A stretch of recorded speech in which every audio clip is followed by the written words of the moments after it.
आज बिल्कुल नाज़रीन Gauspur Indus highway ते विजयराणी बिरादरी समेत मुख़्तलिफ़ तंज़ीमनि पारां पुलिस जी ज़ियादतियुनि ख़िलाफ़ एहतिजाजी धरणो हणी रोड ब्लॉक कयो आहे। उन हवाले सां मुज़ाहिरीन सां ॻाल्हि ॿोल कंदासीं त हुननि जो वधीक छा चवणु आहे। असांजे नंढड़ा स्कूल एग्ज़ाम ॾियणु विया फर्स्ट ईयर जूं, एग्ज़ाम खां जॾहिं वापसि आया त रस्ते में उन जो अॻु वठी चइनि ॼणनि तशदुद करे उन्हनि जो मोटरसाइकिल 2026 मीटर उहा बि फुर कई वई, उन्हनि जो रोक रक़म सामान बि उहो बि फुरियो वियो ऐं उन सां गॾु मोबाइल उहे बि फुरियूं हुयूं। पीछो कंदे तव्हांजो असांजो 100 माण्हू बिरादरी जो गॾु थी चोरनि जी कढ उते पहुतासीं। पहुचण खां बाद में एजाज़ खोसे ऐं उहो प्लस 2 जेके सोचो ॿिया ॿुधाइनि था पिया, उन्होंने इहो ई एतमाद ॾिनो त असां चोरनि जो पीछो कयो आहे, ट्रेस कई आहे, उन्हनि जा नंबर मिली विया आहिनि, इनशाला शाम ताईं तव्हांखे सामान सॼो रिकवर कंदासीं। हो सो इहे दिलासा कूड़ा ॾींदा ॾींदा हिन टाइम ताईं उहो सामान रिकवर कोन थियो आहे। इलाइक़ो जेको आहे पुलिस गर्दी जो शिकार थी वियो आहे। थाणनि ते भत्ता मुक़ररु थी विया आहिनि।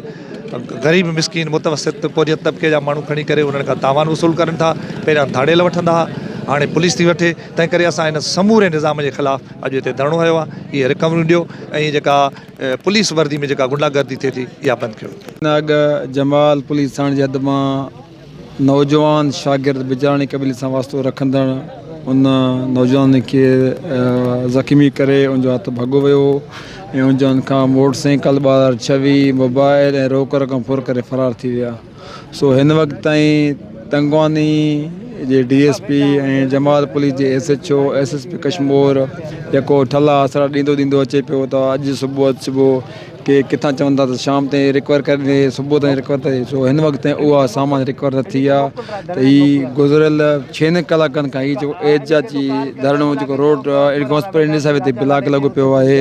सो असांजो हिकिड़ो ई मुतालबो आहे त जेसीं ताईं असांखे हीअ सामान मोटरसाइकिल रोक रक़म ऐं पंहिंजो मोबाइल वापसि न मिलंदा तेसि ताईं हीअ धरणो असांजो साईं असांजो हिकिड़ो ई मुतालबो आहे। हीअ जेके असांजा शागिर्द आहिनि 2 महीननि खां जेको फुरिजी विया आहिनि, उन्हनि जूं मोटरसाइकिलूं उहो इम्तिहान में पर्चा ॾेई रहिया, उन्हनि जूं पर्चनि जूं कापियूं उन खां फुरियूं वियूं आहिनि।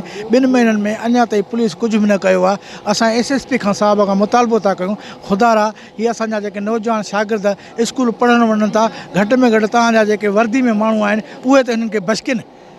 ऐं कश्मीर ज़िले में अमन तमामु ख़राबु थी वियो आहे। कलाकनि खां जेको वठी हीअ असांजो एहतिजाज आहे उहो जेको शागिर्द खां मोटरसाइकिल तक़रीबन 2 महीना 10 ॾींहं थी चुका आहिनि ऐं जेको आहे धाड़ेल खसे करे उहे फ़रार थी विया। उनखां अलावा जेके असांजा बिजराणी बिरादरी हुया ऐं उन्हनि धाड़ेल ताणी पहुता बि सही।